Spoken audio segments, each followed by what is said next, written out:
Poytaxtimizda ichimlik suvi ta'minoti bo'yicha keng miqyosdagi profilaktik ta'mirlash ishlari boshlandi. Bu haqda Toshkent shahar suv ta'minoti aksiyadorlik jamiyati ma'lum qildi. Unda aytilishicha, 30-mart kuni boshlangan ushbu profilaktik ishlar 13-mayga qadar shahrimizning turli mahallalarida bosqichma-bosqich o'tkaziladi. Ta'kidlash kerak, turli ijtimoiy tarmoqlarda bu ma'lumotlar boshqacha talqin qilinmoqda. Jarayonlarga munosabat so'rab biz Toshkent shahar suv ta'minoti aksiyadorlik jamiyati vakiliga murojaat qildik. Joriy yilning 30-mart hamda 13-mayga qadar Toshkent shahar suv ta'minoti aksiyadorlik jamiyati tomonidan Toshkent shahridagi yirik hajmdagi tarmoqlardagi katta hajmdagi yopqichlar yangilanadi. Shu munosabat bilan e'lon berilgan ijtimoiy tarmoqlarda, ya'ni shu hududlarda ma'lum vaqtga suvlar o'chirilishi yoki bo'lmasa bosim pasayishi haqida aholimiz xabardor etilgan.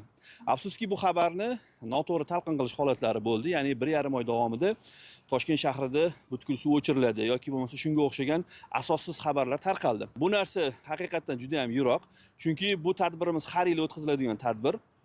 Bundan maqsad mana shu yoz issiq mavsumda suv ta'minoti uzluksizligini ta'minlash, ya'ni issiq kunlarda aholimizni sovuq suvga bo'lgan ehtiyojini to'liq 24/7 rejimida ta'minlab borish.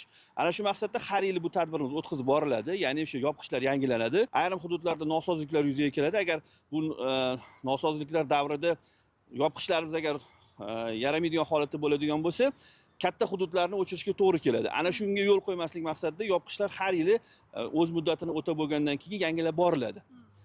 Ma'lum reja va tasdiqlangan jadval asosida. Bu yil ham mana shu 30-martdan boshlab, ya'ni bugundan boshlab Uchtepa tumanidan bu jarayonlar boshlandi. Iste'molchilarimiz, ya'ni aholimizdan iltimos qilgan bo'lardiki, suv ta'minoti bilan yoki bo'lmasa mana shu suv o'chirilishi bilan bog'liq ma'lumotlarni o'z suv ta'minoti aksiyadorlik jamiyatining rasmiy sahifalaridan yoki bo'lmasa Toshkent shahar suv ta'minoti aksiyadorlik jamiyatining mana shu ijtimoiy tarmoqlardagi rasmiy demak platformalardan olishlarini so'rab qolardik. Yoki bo'lmasa 1255 qisqa raqamli telefonlar orqali bizga murojaat qilib xabarlarni olishlari mumkin bo'ladi. Ijtimoiy tarmoqlarda berilayotgan xabarlar bu asossiz, chunki hech qachon hech qaysi hudud 1,5 oy davomida yoki bo'lmasa 10 kunlab suvsiz o'tirishi mumkin emas. Mana shu tadbir jarayonida suvsiz qolgan yoki suv bosimi pasaygan hududlarga maxsus texnikalar yetkazib beriladi. Masalan, aytaylik, bitta mahallada suv o'chirilgan bo'lsa, ana shu mahallada uzog'idan 1,5 sutka davomida suv ta'minoti to'xtatilishi mumkin. Undan ortiq bo'lmaydi. Albatta bu jarayonlar nazoratga olingan. Ayniqsa mana shu issiq kunlarga kirib kelayotganda aholini ichimlik suvsiz qoldirish bu albatta noto'g'ri bo'ladi. Faqatgina bu tadbirlarimiz mana shu yoz mavsumiga chiqmasdan amalga oshiriladi. Bu tadbirlarni amalga oshirilishini bu davrga belgilanishi mana shu issiqxonalarning o'chirilishi bilan bog'liq.